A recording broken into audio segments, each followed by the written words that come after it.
이제 12월 달은 이제 성탄절이 있는 주간이고, 이제 요번 주 성탄절에 성탄 예배를 드리지만, 또 오늘은 이제 성탄 주일로서 먼저 이제 하나님의 말씀을 이제 예수 나심에 대해서 증거해 드리고요.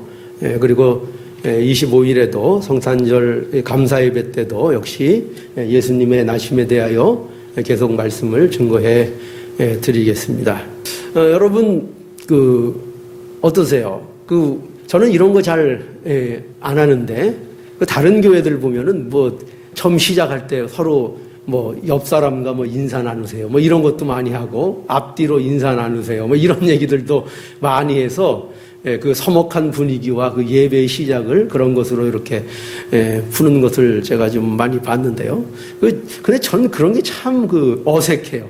그런 거 하려는 거 참 어색한데. 근데 오늘은 우리 한번 시도해보죠. 이런 말을 우리 한번 질문을 하면서 인사를 해볼까요? 서로 옆 사람에게 보시면서, 예수 나심이 기쁘십니까? 한번 옆에 분들 보시면서 한번 얼굴 보시면서 물어보세요. 예수 나심이 기쁘십니까? 예수 나심이 기쁘십니까? 그러면 다 기쁘시겠죠, 물론. 더 나가서 예수 나심이 기쁘십니까? 더 나가서 예수 나신 것이 왜 기쁘십니까? 한번 우리 옆 사람이나 뒷 사람한테 한번 질문 한번 해보세요. 예수 나심이 왜 기쁘십니까? 내게 말 좀 해보세요. 예수 나심을 기뻐한다는 것은요, 간단한 일이 아닙니다, 사실은. 우리가 예수가 탄생하셨다, 구세주가 나셨다, 그러니까 우리가 기뻐하자, 이렇게 단순하게 생각할 수 있지만, 사실은 우리 성도들에게 예수 나심을 기뻐해야 된다라고 할 때에, 그리고 우리가 예수 나심이 기쁘다 할 때의 그 기쁨 속에는 그렇게 간단한 이야기로서 우리에게 주어진 것이 아닙니다. 왜 그럴까요? 왜냐하면 그 예수 나심이라는 것의 안에는 세상은 이해하지 못하는 내용들이 거기에 포함되어 있는 사실이기 때문입니다. 자, 오늘 읽은 본문 여러분 잘 아시죠? 이 본문은 하나님께서 가브리엘 천사를 통해서 마리아에게 예수 나심을 예고하는 그런 본문의 말씀입니다. 그런데 이 말씀에 보면은요, 여기에 무엇이 강조되어 있는가를 우린 찾아야 되겠죠. 예수 나심을 가브리엘 천사를 통해서 마리아에게 예고하고 계신데, 그 예고하는 그 내용, 예수 나심을 증거하고 예고하는 그 내용 속에 가장 핵심으로 등장하는 내용이 뭘까요? 오늘 읽은 말씀에 뭐라고 여러분 생각하세요? 여러 가지 있는데 그 중에 이것이 핵심이에요. 뭐냐면 바로 예수가 어떻게 태어나는가? 성령으로 인하여 그가 태어난다는 얘기죠. 이것이 예수 나심의 가장 중요한 핵심이 되는 거예요. 그래서 오늘 이 본문의 말씀에 보면은 처음부터 무엇이 등장하는가 하면은 마리아가 처녀라는 것이 강조되고 있어요. 그렇죠? 오늘 27절에도 보면 다윗의 자손 요셉이라 하는 사람과 정혼한 처녀에게 이르니 그 처녀의 이름은 마리아라. 그 처녀라는 말이 반복되고 있죠. 그리고 28절에도 처녀가 그 말을 듣고 놀라 이런 인사가 어찌민고 생각하니 해서 처녀라는 말이 계속 강조되고 있고, 그 말 끝에 이 일을 설명하는데 천사가 이 일은 무엇으로 이루어진다고요? 성령이 너에게 임하심으로, 성령이 너를 덮으심으로 그것이 이루어진다고 말씀하고 있는 것입니다. 그러니까 예수님의 나심의 포인트가 뭐예요?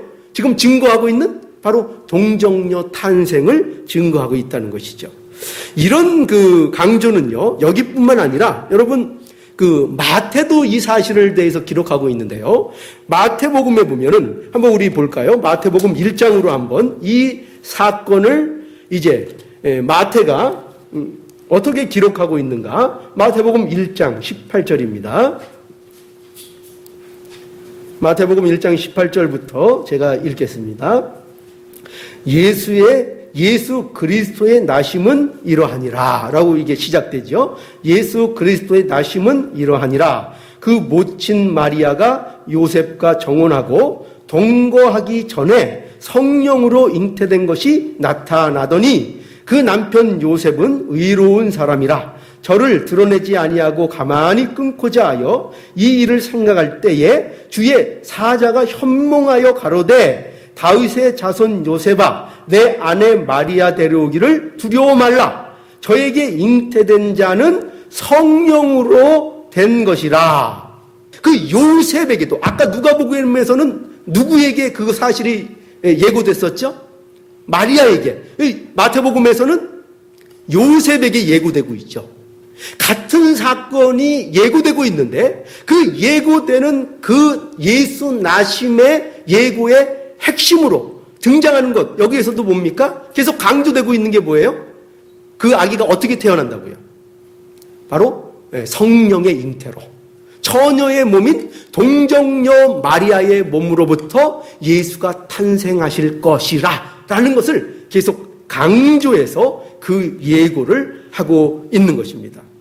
그리고 마태복음 1장 23절 자 함께 읽지요. 보라 처녀가 잉태하여 아들을 낳을 것이요 그 이름은 임마누엘이라 하리라 하였으니 이를 번역한즉 하나님이 우리와 함께 계시다 함이라 라고 해서 지금 뭐와 연관을 짓고 있는가 하면 이 예수의 탄생을 구약 이사야서의 예언으로 끌어가고 있어요. 그래서 이 일이 동정녀 탄생이라는 것이 무엇이다? 바로 하나님의 약속의 성취인 것을, 그죠? 그렇게 우리에게 설명해 주고 있는 것입니다. 그러니까 다시요, 정리하면 어떻게 되냐면 이겁니다. 오늘 이 예수 나심에 있어서 그 예수 나심이 갖고 있는 핵심이 뭐냐? 하나님께서 우리에게 있어서 죄인된 우리들에게 약속하신 그 약속을 그 이스라엘 전체의 역사와 세상의 역사를 통해서 오늘날 이 예수 나심을 통하여 그 약속을 이루어 주신 것을 우리들에게 나타내시는 현장으로서 나타나는 대표적인 역사적인 사실로서 무엇이 등장하고 있다고요? 바로 예수의 나심이 등장하고 있다는 것입니다. 그게 예수 나심이라는 겁니다. 별로 감동이 없죠. 네, 별로 감동이 없죠. 제가 나이가 이런 말씀 드려서 상당히 좀 송구스러운데 나이가 드니까요. 나이가 든다는 것이 뭐를 경험할 때 느껴지는가 하면 그 눈물이 많아지는 거예요. 눈물이. 여러분들도 혹시 그런 경험하신 적 있으세요? 그 젊을 때는 그 바늘을 찔러도 피 한 방울 안 나올 것 같다는 소리를 종종 들었는데 나이가 들면서 눈물이 많아지고 드라마 한 편을 봐도 괜히 눈물이 줄줄줄 나는 것을 느껴요. 그럴 때마다 생각드는 게 뭐냐면 나도 이제 나이가 들었나 보다 이런 생각이 들 때가 있습니다. 여러분 어쩌면 우리는요 우리의 이 하나님의 하신 일에 대하여 하나님이 우리에게 베푸시는 그 놀라운 일들을 대할 때에도 우리는 어쩌면 드라마 한 편을 보고 받는 감격보다도 못한 감동을 받을 때가 많다는 거예요. 이 일은요, 진리로 우리에게 다가오는 이 하나님의 일들은요, 그야말로 놀라운 일들이 아닐 수 없습니다. 특히 예수가 나셨다. 그 예수님이 나신 것이 그 동정녀에서 몸에서 나신 그 예수의 탄생이라는 것이 하나님의 약속이 우리 가운데 그 약속이 어겨지지 않고 철저하게 우리 같은 자들에게 임하신 약속의 성취로서 그것이 오늘날 나타났다는 이 사실이 얼마나 하나님의 놀라운 일인지 몰라요. 이거는요, 하나님의 놀라운 일들 중에도 가장 대표적이고 가장 놀라운 일로 우리에게 소개되고 있는 일이에요. 이거는 무슨 예수님이 일으키신 여러 가지 이적들이나 하나님께서 천지를 창조하셨다는 그런 일들보다도 오히려 어떤 의미에서 더 위대하고 더 굉장한 일을 하나님께서 하신 현장이 뭐냐? 예수님이 나신 거예요. 그 예수님을 통하여 우리 죄인된 자들의 약속을 끝까지 지키시고 내시는 그 하나님의 그 모습이 예수 나심을 통해서 확인되고 드러나고 있는 현장이라 이 말이에요. 그러나 안타깝게도 이러한 진리가, 이러한 놀라운 것들이 증거되는 현장 앞에서도 대부분의 많은 성도들이 그것에 대한 감동이 별로 없다는 거예요. 그래서 우리는 이런 사실에 대해서 깜짝 놀라는 거죠. 목회자도 놀래고 듣는 본인들도 놀래고, 우리가 드라마만 봐도 놀래고, 누가 나에게 깜짝 이벤트만 해줘도 놀래고, 누가 나를 위해서 내 생일이 언젠데 그 생일을 위해서 한 일주일 전부터 나 모르게 준비를 해서 내게 했던 약속을 지켜주고 뭔가 이벤트를 해줄 때 우리가 얼마나 감격해요. 그죠? 어떻게 이런 일을 다 했어. 뭐 이런 걸 다 나한테 준비해 줬어. 그러지 않습니까? 그렇게 감동을 잘하는 우리인데, 그러나 놀랍게도 하나님이 우리에게 행하신 그 놀라운 일들에 대하여 적지 않은 신자들이라 불리는 우리들도 별로 감동하지 않는다는 것입니다. 이게 현실적인 모습인 것을 우리에게 보여주고 있는 것입니다. 이러한 현실은 아마도 하나님께서 이루신 일들에 대한 이해의 부족이라고 여겨집니다. 왜냐하면은 이거는 신자들에게 하는 얘기니까요. 그죠? 그들이 하나님을 몰라서, 예수님을 몰라서 하는 것은 둘째치고, 그건 논외로 제껴두고, 우리가 생각해야 될 것은 신자임에도 불구하고 이러한 것에 대한 우리의 무관심과 우리의 덤덤함은, 우리의 기뻐하지 않음은, 그것이 하나님의 일에 대한, 그리고 하나님이 하신 일로 인해서 우리가 누리고 있어야 될 현실들에 대한 누림의 부족, 그런 것들이 우리에게 있는 것이 아닌가, 이렇게 성경은 우리들에게 진단하고 그렇게 생각이 드는 것입니다. 그래서요, 하나님께서 우리에게 하신 일이 도대체 어떤 것인가를, 이 하나님의 언약이 성취됐다는 이것을 우리가 잘 이해함으로 우리가 생각해 볼 필요가 있습니다. 여러분, 그 창세기 2장 15절로 한번 가볼까요? 창세기 2장 15절입니다.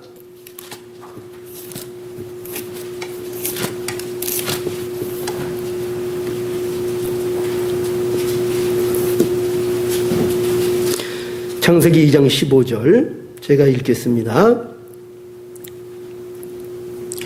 여호와 하나님이 그 사람을 이끌어 에덴 동산에 두사 그것을 다스리며 지키게 하시고, 여호와 하나님이 그 사람에게 명하여 가라사대 동산 각종 나무의 실과는 내가 임의로 먹되 선악을 알게 하는 나무의 실과는 먹지 말라. 너는 내가 먹는 날에는 정녕 죽으리라 하시니라.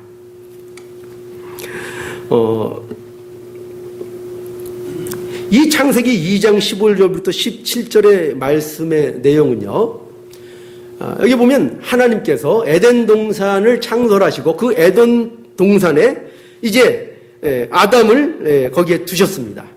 그리고 그 에덴 동산을 다스리고 지키라고 말씀해 주셨어요. 그리고 그렇게 하신 다음에 이 아담에게 말씀을 주십니다. 어떤 말씀을 주셨는가 하면 우리가 읽은 대로 동산 각종 나무의 실과는 내가 임의로 먹되 선악을 알게 하는 나무의 실과는 먹지 말라 내가 정령 죽으리라 라고 해서 말씀을 주셨는데 어떤 말씀을 주셨는가 하면 내가 모든 것은 너에게 허용한다 이 말씀이에요. 그러니까 동산에 있는 모든 것은 사실적으로 허락을 하는데 단 하나를 지켜라 이거예요. 그게 뭐였습니까? 동산 중앙에 있는 선악을 알게 하는 나무의 실과는 네가 따먹지 말라. 그것을 따먹으면 정령 죽으리라. 이렇게 말씀을 주셨습니다. 그러니까 이 말씀을 주셨다는 것은요, 이건 뭘 얘기하는가 하면 이것은 우리가 신학적인 용어로 얘기하면 하나님께서 아담과 행위 언약을 맺으신 거예요. 그건 무슨 말인가? 행위 언약이 뭡니까? 행위 언약이라는 건 쉽게 얘기하면 이거예요. 뭐냐면 네가 이것을 지키면 살고 이것을 어기면 죽는다는 거예요. 지금 그 얘기 아니에요? 하나님께서 하신 말씀이 네가 모든 건 먹어도 좋은데 이것만큼은 먹지 마라. 그렇게 하신 거죠. 지키라는 거예요. 그럼 먹으면 어떻게 된다고요? 내가 정령 죽으리라. 잘 생각해 보세요. 이렇게 되면은 그의 죽고 사는 문제가 여러분 어디에 달려 있습니까? 어디에 달려 있다고 얘기할 수 있겠죠? 언약을 지키느냐 안 지키느냐, 하나님과의 약속을 말씀을 지키느냐 안 지키느냐에 따라, 그가 어떻게 하느냐에 따라 그가 죽고 사냐가 달려 있는 거예요. 그거를 들어서 뭐라고 한다고요? 그게 언약, 행위 언약이라는 거예요. 행위 언약. 행위 언약. 여러분 보세요. 근데 이 행위 언약을 아담의 어떠한 상태에서 이 언약을 주십니까? 아담은 지금 어디에 있어요? 에덴에 있습니다. 에덴 동산에 있습니다. 그 에덴 동산에서는, 에덴 동산이 의미하는 것은 하나님께서 허락하신 인간이 가질 수 있는 가장 이상적인 환경과 조건을 얘기하는 거예요. 그리고 그 아담에게는 어떤 명령을 하셨는가 하면 에덴 동산을 다스리고 그 에덴 동산을 지키라고 하셨어요. 그러니까 아담은 지혜가 있는 거예요. 에덴 동산을 다스릴 수 있는 결단력도 있고 판단력도 있고, 우리말로 쉽게 얘기하면 똘똘한 거예요. 지혜가 있는 거예요. 무식하지 않아요. 바보가 아니에요. 자, 그러니까 아담은 어떤 자리에 있는가 하면 좋은 환경, 최적의 조건, 그리고 그가 지혜를 가지고 있고 판단력도 있고 에덴 동산을 다스릴 수 있는 그런 능력도 갖고 있는 아담인 거예요. 그런데 보십시오. 그 아담이 하나님과의 약속을 지킵니까 못 지킵니까? 지킵니까 못 지킵니까? 못 지켜요. 하나님의 그 약속을 깨버려요. 물론 마귀의 유혹을 받았다고 할 수 있어요. 마귀의 유혹을 받아서 거기 넘어가서 이 하나님과의 이 약속을 깨버립니다. 그런데 생각해 보세요. 그 결정을 누가 합니까? 마귀가 유혹을 했어요. 근데 그 결정을 누가 했습니까? 그거는 사람이 한 거예요. 자기가 한 거예요. 자기가 판단한 거예요. 인간은 어떤 최적의 조건과 어떤 환경, 최고의 지식, 최고의 지혜, 이런 거를 가지고도 뭘 한다고요? 하나님의 말씀을 지킬 수 없다는 것을 보여주는 거예요. 하나님의 말씀을 지킬 수 없다고요. 하나님의 말씀을, 그거를 가지고도 하나님의 말씀을 어긴다고요. 이것이 인간들의 모습인 겁니다. 그러니까 인간은요, 이것으로 무엇이 확인되는가 하면, 인간이라는 존재는 어떤 존재냐? 그들은 하나님과의 언약을 그들의 능력으로, 그들의 힘으로, 그들의 영적 상태로 도무지 지켜낼 수 없는, 하나님이 기뻐하시는 선을 행할 수 없는 존재라는 것이 이 선악과를 따먹은 하나님과의 관계를 깬 것으로 인해서 분명하게 확인되는 일로 등장을 하고 있다는 것입니다. 은혜의 언약이 등장하는 거예요. 은혜의 언약. 창세기 3장 15절에서 우리에게 보여주시는 겁니다. 한번 창세기 3장 15절 볼까요? 다 함께 봅시다. 창세기 3장 15절. 내가 너로 여자의 원수가 되게 하고 너의 후손도 여자의 후손과 원수가 되게 하리니 여자의 후손은 내 머리를 상하게 할 것이요 너는 그의 팔꿈치를 상하게 할 것이니라 라고 해서 이 말씀을 통해서 이제 무엇이 예언되는 말씀인가 하면 이 타락한 이제 범죄함으로 말미암아 마귀와 짝하고 마귀의 지배 아래 놓여있는 인간들에게 약속을 주시는 거예요. 어떤 약속이요?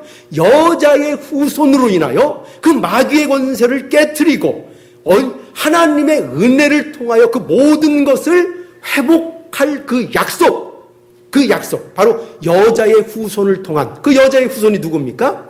예수 그리스도죠.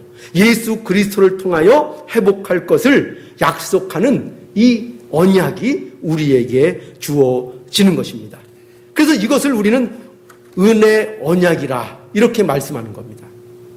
여러분, 그런 의미에서요, 이스라엘 역사의 모든 과정을 통해서 무엇을 우리에게 하나님께서 확인시켜 주시는가 하면 그 역사를 통해서 계속 은혜 언약을 우리들에게 확인시켜 주시는 거예요. 여러분, 노아의 홍수는 뭐예요? 노아의 홍수도 역시 그것을 통해서 예수 그리스도로 임할 은혜 언약을 그것으로 인하여 보여주는 사건이 노아 홍수인 것이고, 아브라함을 부르시는 그 사건 속에서도 예수 그리스도를 통하여 구원하실 것을 보여주는 사건으로서 그것이 있는 것이고, 이스라엘의 제사법은 어떻습니까? 그 모든 제사법 안에도 무엇이 거기에 담겨 있다고요? 바로 하나님의 은혜 언약, 예수 그리스도 안에서 구원하실 그 은혜 언약이 모두 그 제사법의 규례나 이런 것들 안에 담겨 있다는 것입니다. 그러니까 이스라엘의 모든 역사, 그것을 통해서 성경의 모든 말씀을 통해서 이 은혜 언약을 하나님께서 계속 우리들에게 확인시켜주고 계신 거예요. 여러분, 그 십계명, 그런 의미에서 십계명을 봐야 됩니다. 십계명. 우리는 그 십계명에 대해서도, 또는 이 십계명이 대표하는 율법에 대해서도 우리가 오해하는 경우가 있어요. 어떻게 오해하는가 하면, 율법은요, 우리에게 행위 언약으로서 주어진 게 아니에요. 율법도 십계명도 우리에게 있어서 주셨는데, 그것이 행위 언약의 차원으로 우리에게 주어주신 것이 아니고, 다른 모든 것과 마찬가지로 이 십계명마저도 은혜 언약을 확인시켜 주시는 도구로서 우리에게 주어졌다는 거예요. 우리는 이걸 분명히 알아야 됩니다. 그래서 율법을 뭐라 그래요? 사도 바울이 율법을 몽학성생이라 그러잖아요. 그 어린아이, 그러니까 초등 학문을 가르치는 인도하는 성생이라는 의미를 가진 것이 몽학성생이에요. 그러니까 율법은 우리를 위로 인도하는 거예요. 생명이 어딘가로 방향을 가르쳐주는 인도하는 기능을 갖는다고요. 율법은 거울이에요. 율법은 지도와 같아요. 율법은 안내서예요. 우리를 어디로 안내합니까? 예수 그리스도께로 인도하는 거예요. 은혜 언약을 우리에게 확인시켜 주시는 거예요. 아, 우리가 언약을, 이 행위 언약으로서는 도무지 하나님의 의에 도달할 수 있는 자들이 아니구나 라는 것을 아이러니하게도 우리에게, 이 십계명이라는 것은요, 우리들에게 신자들이 지켜야 될, 하나님이 백성이 지켜야 될 최소한의 법칙으로, 규칙으로 주어졌어요. 그런데 아이러니하게도 이것을 통해서 우리가 뭘 확인하게 되냐면은, 우리는 우리 행위로서 우리가 이 모든 것을 완전하게 지켜낼 수 없구나라는 것을 이 율법을 통해서 확인한단 말이죠. 확인하게 되는 거예요. 그래서 우리는 은혜가 필요하고, 하나님의 은혜가 없으면 하나님의 의에 도달할 수 없구나를 날마다 이 율법을 상고하고, 그런 가운데 우리가 깨닫게 되고 더욱더 하나님 앞에 나아가는 자들이 되어지는 것입니다. 이것이 우리에게 율법이 허락된, 십계명이 허락된 이유인 거예요. 이렇게 확인되는 은혜 언약이 무엇으로 우리에게 이제 어떻게 구체적으로 드러나느냐? 그것이 이제 예수의 나심 아닙니까? 그것을 요한은 이렇게 이제 설명하는 겁니다. 요한복음 1장으로 가겠습니다. 요한복음 1장. 요한복음 1장 1절 볼까요? 1절. 자, 태초에 뭐가 있습니까? 말씀이 계시니라. 이 말씀이 하나님과 함께 계셨으니 이 말씀은 곧 하나님이시니라. 요한은 독특한 그 방법으로 이 예수님을 소개했어요. 어떻게 소개했는가 하면 예수님을 뭐로 지금 설명을 하고 있습니까? 말씀이래요. 예수님을. 자, 근데 그러니까 이 말씀은 예수님이고 이 말씀은 바로 삼위일체 하나님 중에서 제2위인 성자 하나님이에요. 이 말씀이. 자, 그러면 14절에 보세요. 1장 14절. 말씀이 육신이 되어 우리 가운데 거하심에 우리가 그 영광을 보니 아버지의 독생자의 영광이요 은혜와 진리가 충만하더라 라고 해서 이제 말씀이 육신이 되어 우리 가운데 거하신대요. 그게 뭐예요? 오늘 우리가 보고 있는 예수님의 나심이잖아요. 그죠? 예수님의 나심. 말씀이 육신이 되어. 그 말씀이 누구라고요? 아까 요한복음 1장 1절에서 그 말씀이 누구라고 얘기했죠? 하나님인데 어떤 하나님? 삼위 중에 제2위신 성자 하나님. 하나님이에요. 성자 하나님. 그 성자 하나님께서 인간의 몸을 입고 이 땅에 오셔서 우리 가운데 거하시는 사건. 그것이 뭐라고요? 그것이 예수님의 나심이라는 것이죠. 얼마나 놀라워요. 예수의 나심은 하나님이 오셔서 우리와 함께 거하시는 일로 우리에게 소개되고 있다는 것이죠. 그러니까 우리의 인생은, 신자된 인생은 어떤 인생이냐? 놀랍게도 어디에 있든지, 무슨 일을 당하든지, 어떤 때이든지 그에게는 누가 함께 하신다고요? 하나님이 함께하는 인생으로 부름받았고 그런 우리가 자리에 있다는 것을 우리들에게 보여주고 있는 것입니다. 우리의 이 기쁨, 오늘 예수님심에 대해서 기뻐하는 거, 즐거워하는 거, 이게 단순한 게 아닌 거죠. 그러니까 바로 이거를 확인하고 있는 겁니다. 하나님이 지금 누구와 함께하다고요? 나와 함께하는 것을 내가 진정으로 믿기 때문에, 그 하나님이 함께 하시기 때문에 우리의 기쁨이 있는 것이고 그것을 가지고 우리가 오늘 기쁘다, 즐겁다 이렇게 말하고 있는 것입니다. 그걸 확인하고 있는 거예요. 여러분, 그래서 우리는요, 우리의 삶 속에서 날마다 이 하나님의 함께 하심을 누리는 삶을 살아야 되는 것입니다. 이게 안 되니까 어떻게 된다고요? 이 하나님의 놀라운 이 예수님의 나심에 대하여서도 우리가 별로 그렇게 세상 사람들과 구분되는 그런 기쁨과 즐거움을 우리가 갖지 못하는 거예요. 왜냐하면 우리가 현재 삶에서 그 하나님이 함께 하심을, 예수님이 나셨다는 것에 대한 의미를 우리가 누리지를 못하고 있으니까요. 그죠? 누리지를 못하니까 기쁨이 실상이 됩니까? 못 됩니까? 그 즐거움이 우리 것이 됩니까? 못 됩니까? 못 되죠. 못 되는 것입니다. 그럼 어떻게 누려야 될까요? 그러면 어떻게 하나님의 우리의 함께 하심을 우리가 누릴 수 있습니까? 자, 마지막으로 우리 로마서 12장으로 가겠습니다. 우리 한 목소리로 크게 한번 읽어보죠. 로마서 12장 1절입니다. 그러므로 형제들아, 내가 하나님의 모든 자비하심으로 너희를 권하노니 너희 몸을 하나님이 기뻐하시는 거룩한 산제사로 드리라. 이는 너희의 드릴 영적 예배니라. 자, 하나님이 함께 하심을 누리는 방법, 그게 뭐냐?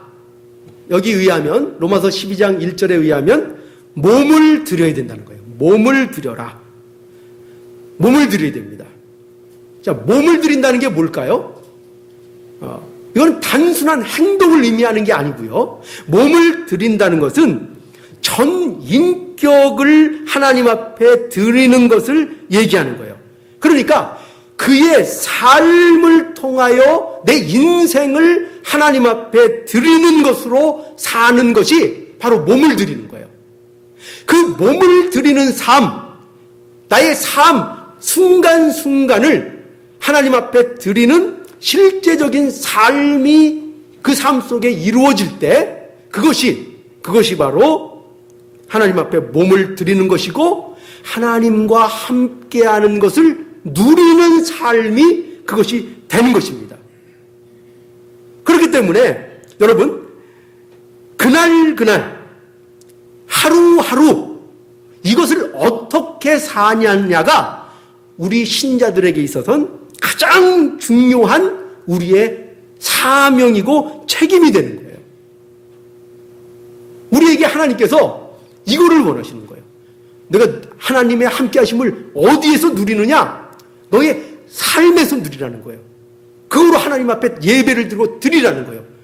우리에게 허락된 하루하루, 한 시간 한 시간, 그날이 그날 같고 어쩔 때는 지겹고 특별한 것도 없는 것 같은 그날이 그날 같은 그 일상들을 하나님 앞에 드리고 하나님과 함께하는 삶을 살라는 거예요. 여러분, 우리 모두에게 있어서요, 하나님께서 맡기신 우리는 배역들이 다 있어요. 그죠?